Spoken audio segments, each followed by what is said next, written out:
showing up bright and early. I should have expected that beekeepers would be up at the crack of dawn and waiting anxiously in their seats by 9:30 a.m. Not so much for my students, so I appreciate the punctuality. I'm here today to talk about something a little bit different than what I normally talk about. Normally I come and speak about the research going on in my lab and the ideas that I'm excited about in terms of honeybee biology. Today I'm going to talk to you about a conference that I went to about a year ago, a bit less than a year ago. And it was quite a remarkable conference. It was called Audacious Visions for the Future of Bees, Beekeeping, and Pollination. And it was a working collaborative conference. And let me read to you the invitation that I got from, I was actually invited by Tom Seeley to participate in this. So when he said the point of the conference was to envision bold, evidence-based ideas through which honeybees, wild bees, and beekeepers can prosper, I thought, what an exciting idea, what a huge challenge our industry faces, our environment faces, our honeybees face, wild bees face. And so I was really excited to have the chance to participate in this conference. It was one of the most really inspirational things I have done as part of my professional career so far. So I'm here today to tell you a little bit about it. Partly because every member of this conference made a promise about something that they would do, some action that they would take after they left the conference. And the promise that I made was to, as a person who has a chance to speak to beekeepers like you, to bring the message of the conference to the beekeepers. So I'm going to tell you a little bit about the origin of the conference. I'm going to tell you a little bit about the structure of the conference because it was very unique. It was like no conference I'd been to before, and I do think it's something that beekeepers can use in their own communities to try and facilitate difficult conversations about where we can go next to improve the health and productivity of our pollinator populations. And then I'm going to tell you about, really what struck me as probably 5 of the most compelling, audacious ideas that were generated over the course of this 4-day conference. All right, you ready to go? So, Be Audacious convened about 100 participants. 50 of those participants were invited to attend the conference, and the balance of the conference attendees applied to go to the conference, and they had to answer a pretty simple application that asked them basically what some of their big ideas were about how we could improve honeybee or pollinator health. And we had a really diverse group of attendees. We had from North America, we had people attending from about 24 states was the tally, 4 provinces in Canada, and 7 countries overall. So this was a really diverse group of people from a wide range of stakeholder constituencies. And I'll tell you a little bit more about who everyone is, not everyone specifically, but who the general audience was who showed up to participate in this conference in a little bit of time. But the idea for the conference came from this person. This is Mark Winston. He's a professor of biology at Simon Fraser University in Canada. He's currently a senior fellow for Simon Fraser's Center for Dialogue, which is a key part of this conference because the way that dialogue operates, and I'll get to that shortly, was really key to how this conference was organized, how the conversations amongst the participants were facilitated. You might be familiar with Mark Winston's work. I see head nodding in the audience. Yeah, he's the author of The Biology of the Honeybee, which is a 1987 publication, 30 years old now, and still the standard for a really great review of basic honeybee biology. It's the book that I give to students when they first join my lab and are, as we call them, newbies who need to learn a lot about honeybee biology. So, Mark had attended, I believe in 2014, a couple of key national conferences for beekeepers in the US, and he wrote an op-ed or a letter to the editor of Bee Culture, who you have amongst us this week or this weekend, Kim Flodham. And it was published in Bee Culture in April 2015, and his letter was entitled Beekeeping Should Change. And in it, he outlined his growing sense at these conferences that beekeepers feel like their paradigm of operation is no longer sustainable, that it doesn't fit well into large-scale modern agricultural practices, and that many of the traps that beekeepers feel locked into are out of their control. We have little control over the kind of foraging habitat our bees have access to. We have little control over the chemicals that farmers are using to treat their crops that affect our bees. And truthfully, beekeepers have little control over the types of ways that they can use chemicals. Ironically, the same thing that they have to do in their own colonies to control mites. So as much as sometimes we are frustrated with pesticide use in general, some beekeepers really feel like there isn't enough research being done about the chemicals we can apply to our hives. So there is this treadmill of chemical use that is hard to get off of and hard to escape in our environments, and a general feeling that we don't always have great access to foraging habitat for our bees. So Mark really ended his op-ed with a call to action, and I'll read you this last sentence. So the last two paragraphs of his letter to the editor said, "Planners of beekeeping meetings, here's a session idea for your next conference. Audacious ideas for the future of beekeeping. That's what the survival of beekeeping needs, daring and bold ideas and the courage to implement them." So this was, his feeling that things need to change and we need to start getting active about how those changes might occur. All right, so when this was published in April 2015 in Bee Culture, he followed it up shortly with what he termed his manifesto on his blog site called The Hive. And he wrote in this manifesto, he really elaborated on the need for change.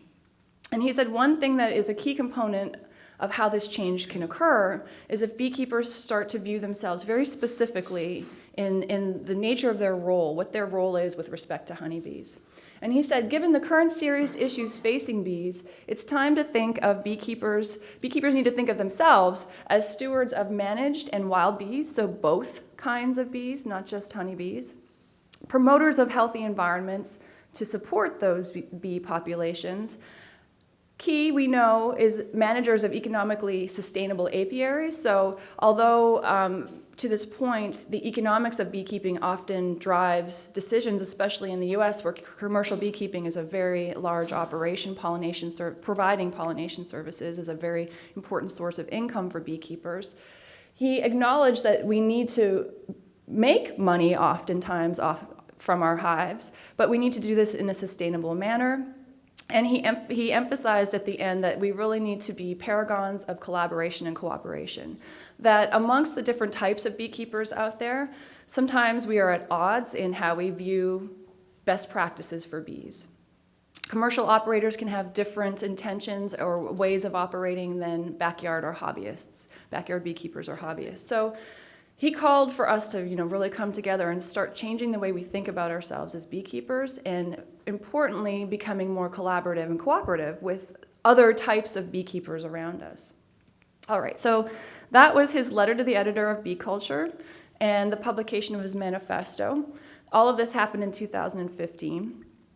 And then what I think was the first audacious move was this beekeeper, Bonnie Morse. She and her husband run a company in California called Bonnie Bee and Company, and they provide locally sourced bees to beekeepers in the area and also educational services. And she read Mark's work, published over 2015, and had her first audacious action where she contacted Mark and said, how do we make this conference happen?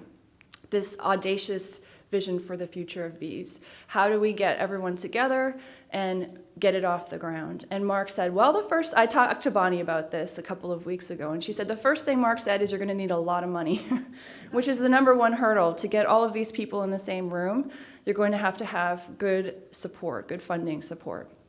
And that might be intimidating to a lot of people. Mark suggested that Bonnie might need about $70,000 to get a conference of the size that she was envisioning, about 100 participants off the ground, which I see from some of the looks on your faces is a daunting task to raise that kind of money. But Bonnie is photographed here in her natural habitat, loves to be behind frames under a veil and working in the field, but she decided to take this challenge on and started fundraising through, a very passionate and persistent approach. And when I asked her about how successful she was, she didn't hesitate to tell me that she raised about $113,000 in total over the course of a year of fundraising.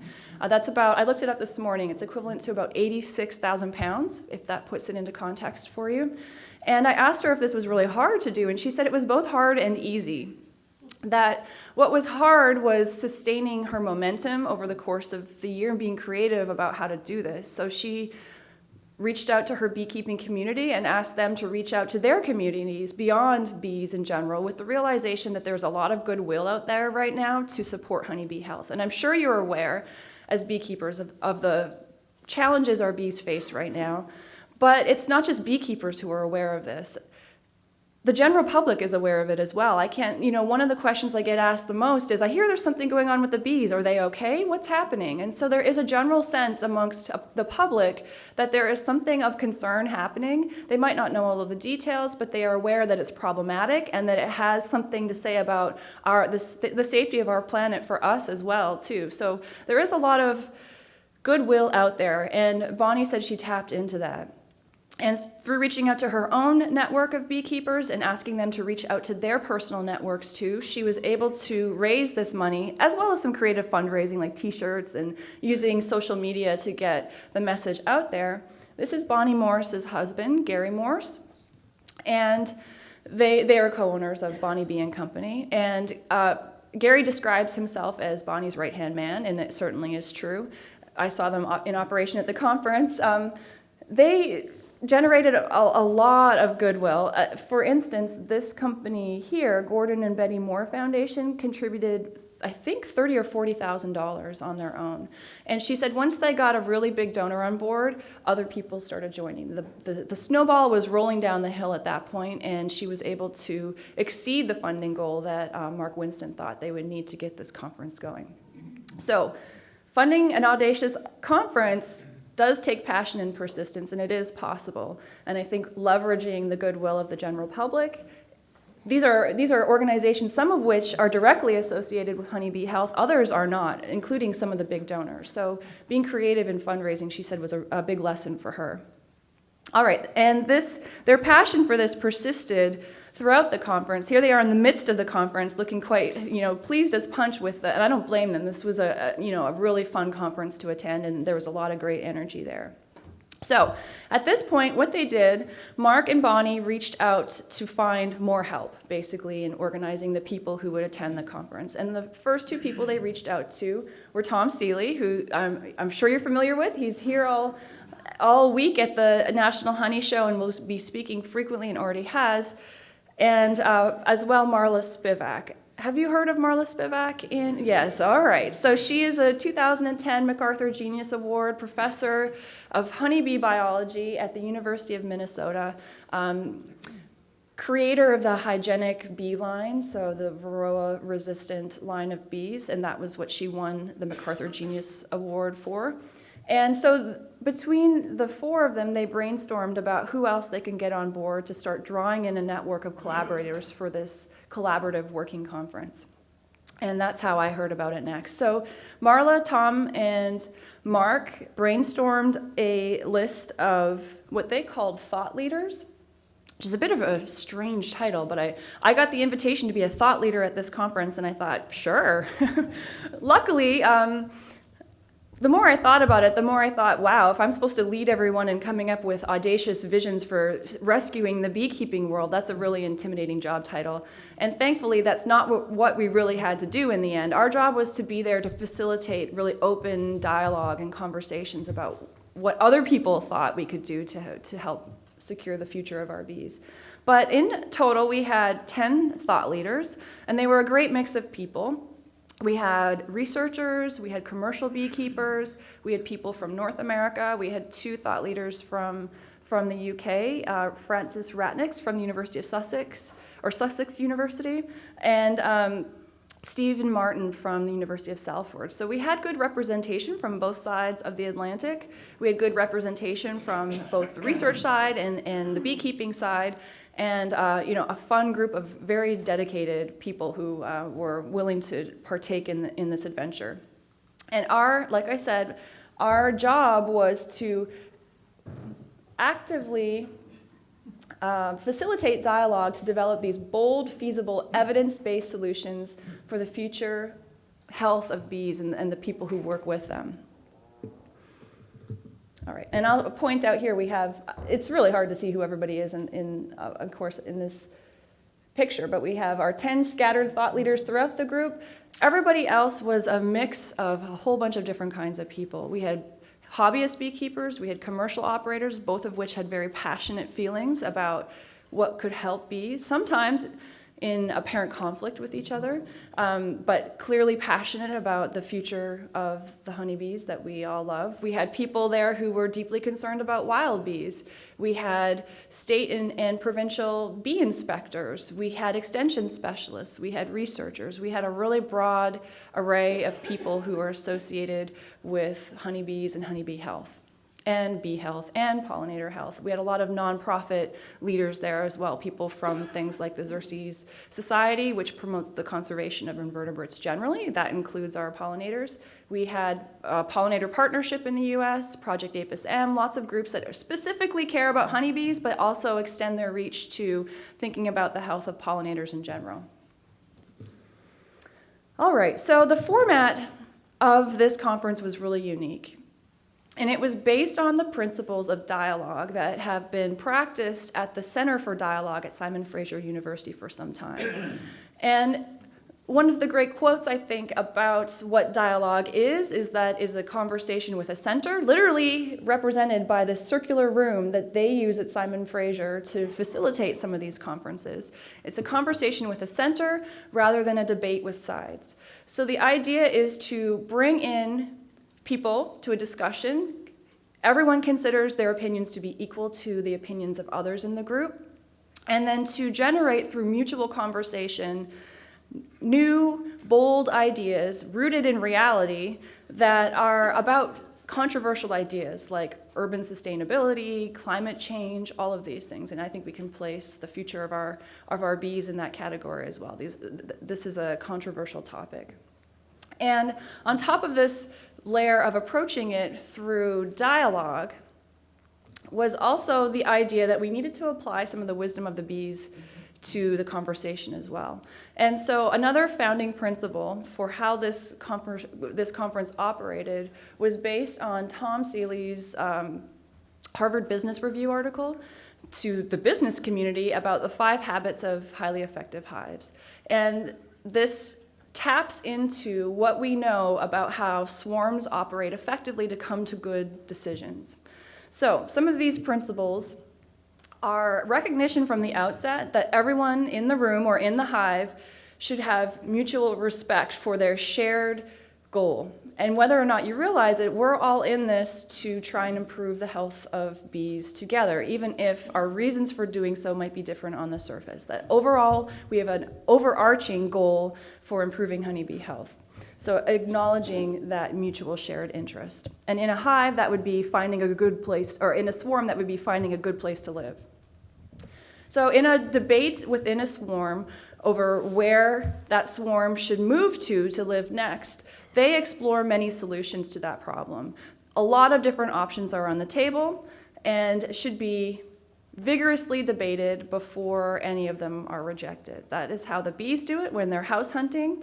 And when you're trying to brainstorm bold ideas to rescue bee populations, all ideas should be on the table too. Nothing should be discounted without this kind of frank debate that is required to collect those ideas up and debate them amongst the group.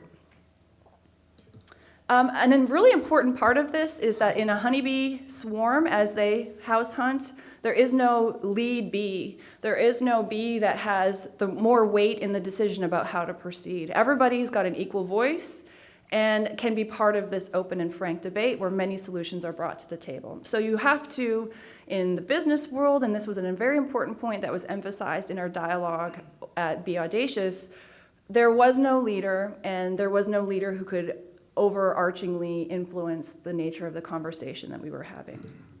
And then finally, there were opportunities to both information share amongst the conference members, but also each conference member at the end of each session of dialogue got to record what they thought was the best idea that they had heard in that session for dialogue. So you are both agreeing as a group on what some of the emerging themes are, but privately having a voice in saying what you think was most important to you, the most important thing that you heard in that conversation as well.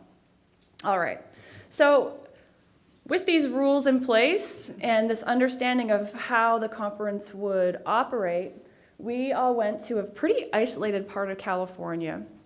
This is the Marconi Center, and San Francisco's right down here. This is San Francisco Bay over here. We've got Oakland across the bay, and then our conference was held about an hour northwest of San Francisco in a state park.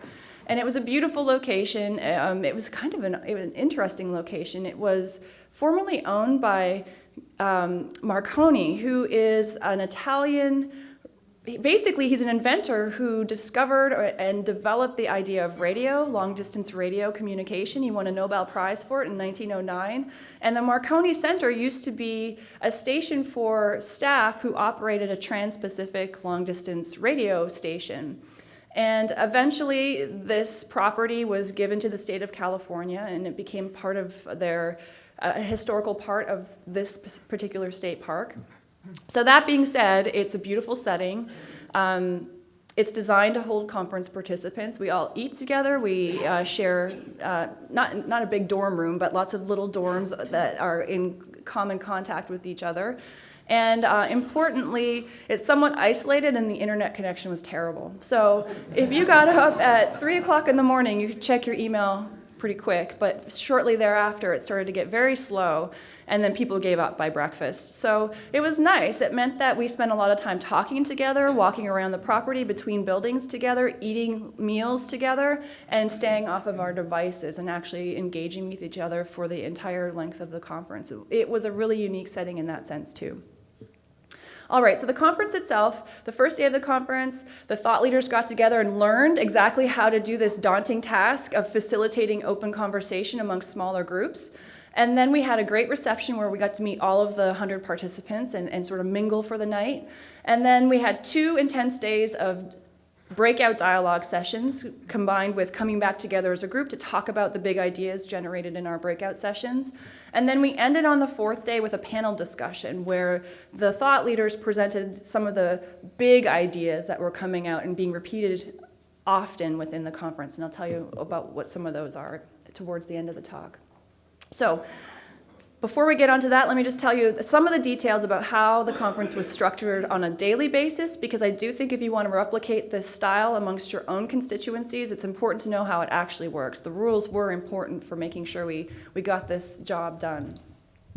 First of all, over the 2 days of dialoguing, we had 6 breakout sessions, and within these sessions, each of the 6, so if we had an individual session, there were 9 groups of participants, of groups within that particular session. Sessions were about an hour to an hour and a half each, and a thought leader would take a group of participants away from the main conference room, find a nice place to talk, and we would have a topic to talk about for the next hour, hour and a half. And we started off talking about values, the values of bees and healthy habitats, healthy pollinator populations to us. Regardless of our background and our reason for coming to this conference, we spent the first part of this conference talking about our shared values. And it was very evident that even if you were this type of beekeeper or that type of researcher, there were some very common themes that were shared amongst all of us about how we wanted healthy bees and healthy habitats. So that was an important place to start. And then we moved into some of the more difficult topics, like how do we manage our bees? What are the effects of providing pollination services on our bees, and how can we mitigate those? What kind of structures or organizations would upend the current pollinator practices, especially in places like the US, where there's a lot of migratory beekeeping on a very large scale? What can we do to address some of the challenges that bees face in that context, both honeybees and wild bees?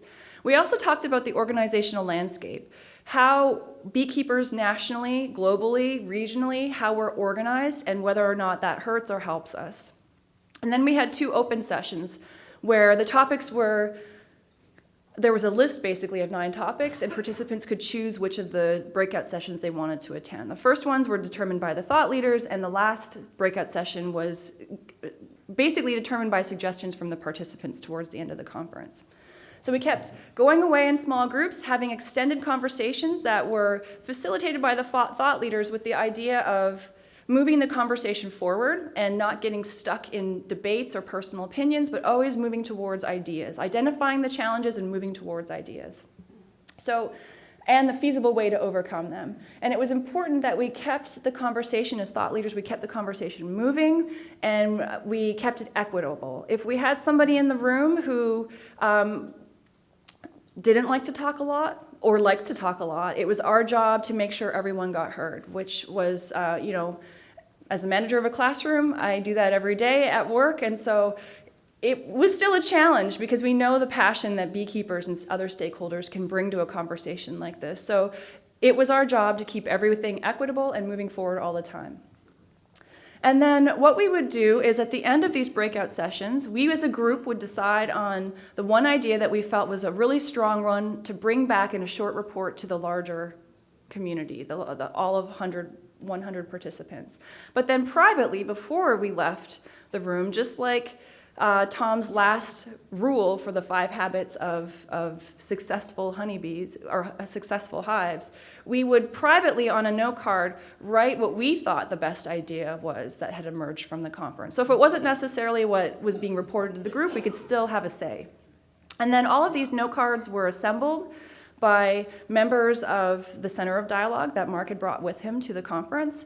And then these were sifted through by Mark and other note takers who would basically, in the end, try and pull out the emerging themes from all of these bits of information that were coming to the leaders of the conference. So in the end, we had a final report that synthesized all of these thoughts. We had a panel session that was pretty extensive. I think it was about 2 hours long, where we heard some of the best ideas, and an audience, a fresh audience outside of the conference got to ask questions about these ideas. And then the leaders contributed to the emerging themes of both, but they were really based on the collective wisdom of all of the participants in the conference. You were very involved in this conference. You weren't just sitting and listening, which was fun. It was really fun.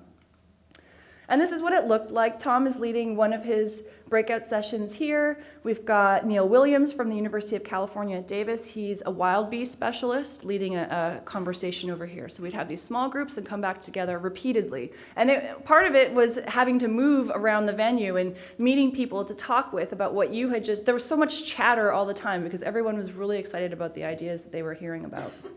Okay, so I'm going to tell you some of these ideas if you're ready. I'll tell you 5 of them. The final report has a lot more than the 5. The panel discussion has even more than the 5. I think there were 9 or 10 people speaking at the panel discussion, but I'm going to give you some of the big takeaways, ideas that people were really excited about. The first one is the idea of keeping natural selection in beekeeping.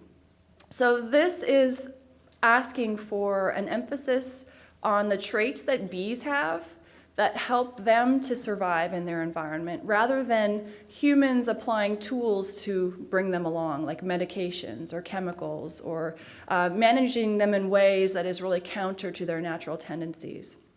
So there was a strong feeling at the conference that we should be looking towards successful bee breeding programs, or feral bees themselves, which you are going to be having a conversation about tomorrow afternoon, to ask questions about how the bees could be successful on their own and how we as beekeepers or wild bee managers can help them be successful by fostering their natural traits.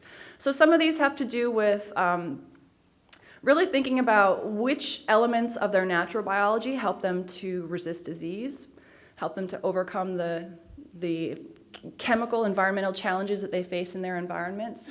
Tom Seeley is talking a lot these days about providing colonies with more natural nest conditions that help to foster their natural biology, smaller hives, opportunities to swarm, beekeepers being, reconsidering their harvesting yields from colonies and perhaps letting the bees keep more of their food in smaller containers, and what that could mean. He's doing work now trying to see the success of these kind of management techniques. So really looking to the bees' natural tendencies and trying to help them survive based on the tools that they have already brought to the table through, millions of years of evolution. And this is not a hands-off approach. There was a strong feeling at the conference that natural beekeeping did not mean hands-off or negligent beekeeping. That it was not about just letting your bees live and die naturally. It was really about intensive monitoring of your colonies and seeing when you needed to perhaps pull them out of the population of all of the mating population, essentially. And this could mean extreme behavior on the behalf of humans of, looking at sick or dwindling colonies and actually destroying them before they are allowed to infect the other colonies, the neighboring colonies nearby with the things that are killing them, giving the chance that for bees that are doing well, that are living healthily in their environments to survive and thrive. Another really big theme that emerged from this conference was that good habitat is good for everyone. It's good for honeybees, it's good for wild bees, it's good for humans. It's something that humans should buy into even if they don't care that much about pollinator populations. This should be an easy sell, and it's an idea that we as stewards of healthy hives should be more vocal about the need for healthy habitat. So abundant, safe, flower-rich habitat is good not only for honeybees, it's good for all types of bees. And this was one that people who came to the conference who did not necessarily agree on beekeeping style could agree on in full. That even if they had different ideas about how to keep bees or what kind of bees were important, all of them had a shared mutual investment in good, safe, clean, flower-rich habitat. And when you can find mutual ground amongst a diversity of stakeholders, that is something that it's a very important thing to identify, and it's something that should be one of your leading charges as you keep speaking about this. Now here is something that you'll have to tell me if you do this better than we do in the US. In the US, we have a lot of great local and regional organization, but perhaps we could be stronger in how we organize ourselves nationally. So we envisioned the formation in the US, or even in Canada too. It was originally called the National Pollinator Alliance. Some people advocated for a North American Pollinator Alliance. And this would bring together both obvious and novel alliances of people, of different kinds of groups. So we could gather up our beekeeper associations and be more cohesive about incorporating really strong regional and local groups into the national conversation. So gathering up, and we do have a number in the US of national organizations, and the vision was to make them more cohesive, but to bring into this alliance a lot of obvious people who share obvious alliances with us. So this could be organizations who are interested in biodiversity, companies that rely on hive products for the success of their product lines. So getting really creative about who we look to as natural allies of pollinator health. And then we could get very creative in the US and bring in some not so obvious alliances, bring in agencies that perhaps promote healthy habitats for hunting purposes, which is, really not an aligned group with honeybees now, but if we look at this mutual interest in healthy, clean, safe habitat, hunting groups in the US would also be in league with honeybees and hoping for this good kind of habitat. So once we could get a larger umbrella organization together of multiple constituencies that are interested in clean, safe habitat, we could start doing things like levying fees to support this national alliance. We could pay people to lobby for us in the government. It's something, and I'll talk a bit more about this in just a second, and get a more organized ability to communicate. And some of these, for instance, in the US, there was the idea that perhaps we could, of even the bees that go in to pollinate almonds. Almonds are a huge crop pollinated in the US every February. About 1.5 million colonies are moved from all across the country into California for a very brief period of time. You've probably heard of the spectacular, overwhelming scene of honeybee pollination in the almonds. if we got every grower who brought a colony in to pay a small fee of $3 per hive, or the beekeepers to pay a $1 fee for every hive that they migrate into California for this event, every year we would have a $5 million operating budget for this national alliance. And that could buy a lot of people power for lobbying and really increase our voice in government. Currently, bees are considered to be a very small constituency. We don't have a large voice when it comes to lobbying government, and this kind of National Pollinator Alliance or North American Pollinator Alliance could create that voice for us. Okay, so the other two audacious ideas stem out of this one, of a better organization for beekeepers, wild bee managers in general, for bringing together the voices of all of these constituents. So there was a recognition at the conference that honeybee pollination and the activities of wild bee pollinators is hugely valuable to the US economy. So in, 2012, there was a paper published that showed that the value of honeybee pollination per year in the US, that honeybee pollination added about $12 billion annually to the value of crops in the US through their pollination activity. So that paper's a couple years old now, so if we account for inflation and start adding in the activities of all other wild bee pollinators, the value of bee pollinated crops in the US is estimated somewhere between $20 and $30 billion a year. Now, if you look at agricultural commodities in the US and their gross value per year, the money they generate per year, cattle clock in at the top. They're at about $105 billion per year. That's the value of cattle. Next is, what's next? Corn is very valuable. It's about $52 billion a year. And then we start looking at things like poultry, which is about $49 billion per year. Honeybees are very high at the top of that list. They come in close third or fourth. And the cattle growers, the corn grower, or the cattle producers, the corn growers, and the poultry producers are very well organized nationally. They have strong lobbying voices in Washington, D.C. when it comes to trying to affect change that are beneficial for their particular livestock commodity or a crop commodity. Honeybee pollinators in general do not have this voice. So if we had a National Pollinator Alliance that had annual funding where we could hire experts to lobby government, because beekeepers prefer to be in the field, not in Washington, D.C., complaining to legislators. We could hire people to do that for us and get a seat at the table when some of the big decisions with regard to agriculture are being made.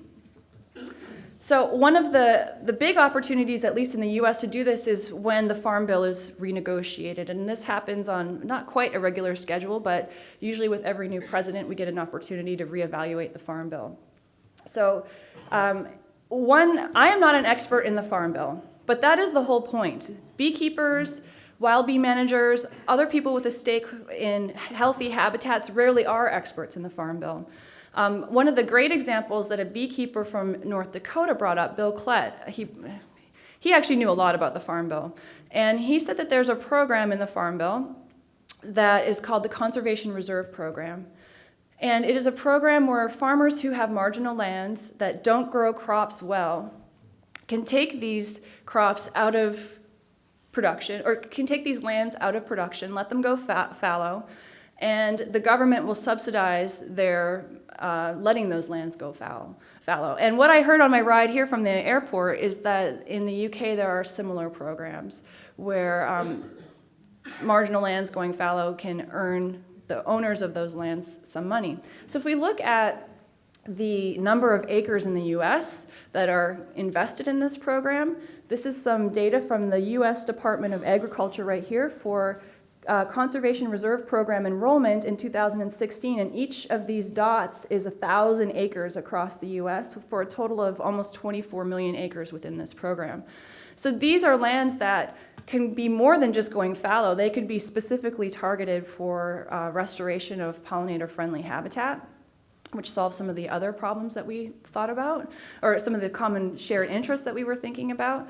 And Bill had a very interesting point. He said that when the prices of corn and soy went up recently, that about 9 million acres came out of this program. Farmers chose to abandon the program and try to grow these now more valuable crops once more on these marginal lands. But those prices have gone down again, and a lot of these acreages are coming back into the Conservation Reserve Program. And with negotiation of the new Farm Bill, this would be an opportunity for a strong lobbying voice to advocate for restoring those lands to pollinator-friendly habitat. So it's, nuances like this. When Bill described the Conservation Research Program, most of us had never heard of it, but we all agreed that it would be great if this could be restored as pollinator-friendly habitat. So we need to get experts who are paid to pay attention to these programs and pay attention to the legislative cycle and really act on the behalf of pollinators to try and increase their chances for health.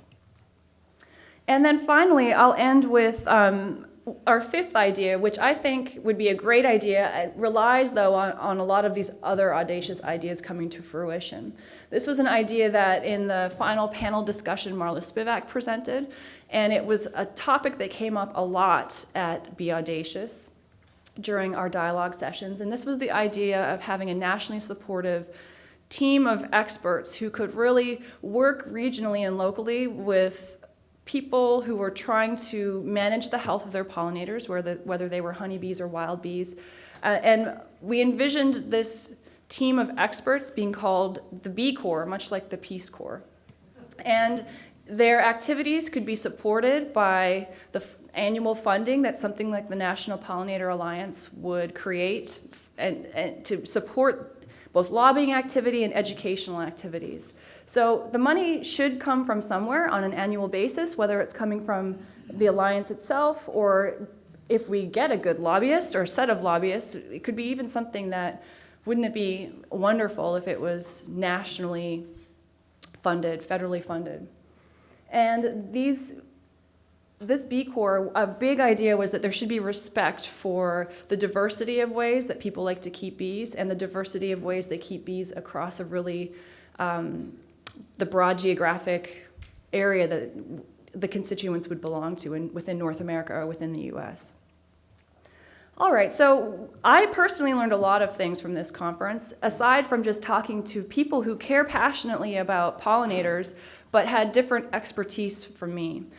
First of all, I learned that dialogue works, that what I learned my role was going to be on the first day, I thought, wow, I hope I can do this, but everybody really jumped into this format and it worked very well for keeping the conversation going. And I think this diversity of opinion was really aided by a lack of hierarchy within the group. We had some, very famous people that attended this conference, but their opinions were not at the forefront. There were no lectures. There were nothing like what I'm doing now. There really was an opportunity for everyone to talk about what their ideas and concerns were. And a big part of this was the idea of Chatham House rules. So as participant members, we could talk about whatever we heard, but we could not claim ownership of those ideas or attribute them to a single person. They really came from the collective wisdom of the group, much how we expect our honeybees to operate as well. And I learned just a lot more about how politically diverse the problems are that face honeybees, how economically diverse they are, and just how complicated the biological landscape and the stressors are that are out there facing our bees. So there is a lot to learn from these multiple perspectives, and it was wonderful to get everyone in the same room talking together about them. So I asked Bonnie what some of the lessons she took away from her experience, what some of the lessons for her what were, and she said that she didn't think people should be afraid of the idea of fundraising to support this kind of audacious conference. To her, initially, it was a very intimidating idea, but as I said before, the idea got rolling, the fundraising got rolling quickly and gained momentum fast. And she thought her year of fundraising zipped by, and as I told you in the end, she was wildly successful. She also felt that it was very important to use these funds to get people face-to-face and talking, to give them rules for civil discourse. And I think that's really important these days. We have, especially in the US, I feel like sometimes our rules for civil discourse have gone out the window with Facebook and Twitter and all of this kind of stuff. And it was important to get people talking to each other with rules for engagement. We had lots of time to mix. We had dinners, walking between dinners, breakfasts, and lunch, basically. Every meal for the 3 days we were together was eaten in mixing groups of people at tables, all in the same room. We walked the campus of the Marconi Center together. We had receptions, tours of meaderies, chance to mingle at the panel discussion, just lots of opportunities to talk face-to-face outside of our structured dialogue sessions as well. And then finally, we both felt it was really important to turn off the internet to get this ball rolling of discussion. Okay, so I will leave it to you next to educate yourself more about some of the outcomes of Be Audacious. There is a published, freely available final report that you can get online. There's also a YouTube video of our panel discussion that we had on the 4th day as a climax to the entire event. And that should be easy for you to Google too. I don't expect you'll be able to write down all these numbers and letters and slashes that are up here now. But please do try and check these out if you're interested in learning more about how this conference worked and some of the big ideas that came out of the conference. And I'll be happy to take questions. Thank you very much for the talk. 4 years ago, we drove from Milwaukee across to New York and were very, very much stunned by the verge-to-verge manicuring of ground. Yep. Have you seen any change in the last 4 years? I think there is a growing awareness that just because it's green doesn't mean it's good for bees. I think there is a growing awareness of this, but it's also a strong tide that has to be turned, right? Not only do you need to be the owner of space to grow pollinator-friendly habitat, you have to then understand what exactly is pollinator-friendly habitat. And while there are great resources nationally online, in the US anyway, for what would be good for your area, it's about getting people to that information. When I spoke with Bonnie, I asked her what she felt was next on her list to attack, and she's currently working on a website called 10 by 10 plus 10, and it's the idea that many people can change the structure of a 10 foot by 10 foot plot of land. Somewhere, if they're passionate enough, they can find land that they can change. And just like she makes the analogy that it takes just half a teaspoon of honey made by a single bee to add up to the hundreds of pounds we can yield from a really successful colony. And so her hope is that she can start to advocate for people trying to affect change in habitat for at least a 10 foot by 10 foot space in their own local habitat. And then the plus 10 is the idea that you could also just give $10 to an organization that can help to do this for you and advocate professionally on your behalf. So I think it's a slow change, but we can change it, and in some places it's changing faster than the normal sand drip we think of. Did your audacious vision embrace genetic engineering of honeybees to control disease and pest problems? It didn't embrace genetic engineering in the sense of, CRISPR or using these fancy tools to go in and genetically edit honeybees. We didn't get that far. Really, the overarching approach to genetically supporting our bees was the idea of letting natural selection do its work. So what is good for bees in their local environment under more natural conditions, and how can we try and foster that sort of change rather than doing that human-driven genetic editing, if that's what you're talking about. Yeah. Mr. Shaw. My question is very closely allied to this question that's you just answered, and the first thing that came to my mind when you talked about the emphasis on natural selection was how did this go down with the bee breeders in America? Because you are very strongly dependent on a fairly small number of bee breeders, and also geographically they are limited to mostly the southern states. How did this sort of idea go down with them? I mean, in Wales we have the idea that we want to keep what we call locally adapted bees, which is actually breeding from the bees that occur in our locality.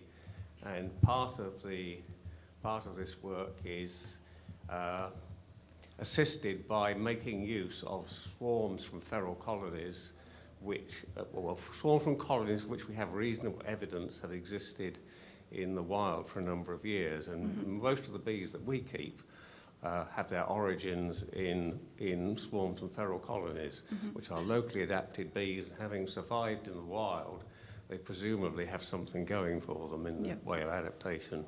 And I think we have the extra layer of difficulty in the US of having Africanized bees creeping up into the southern limits of these bee breeding ranges in the US.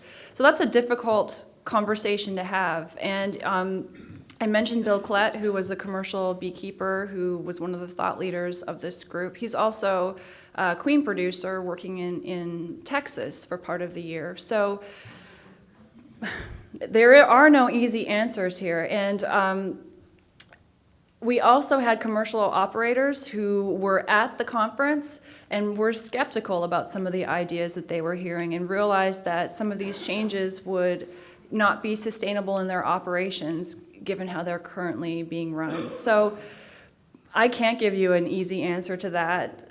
Bee breeders that rely on the paradigm of producing a lot of bees in the southern location through artificial selection or insemination to avoid these Africanized genes, getting those into the gene pool, and then having these queens spread all across the US by people who are purchasing them.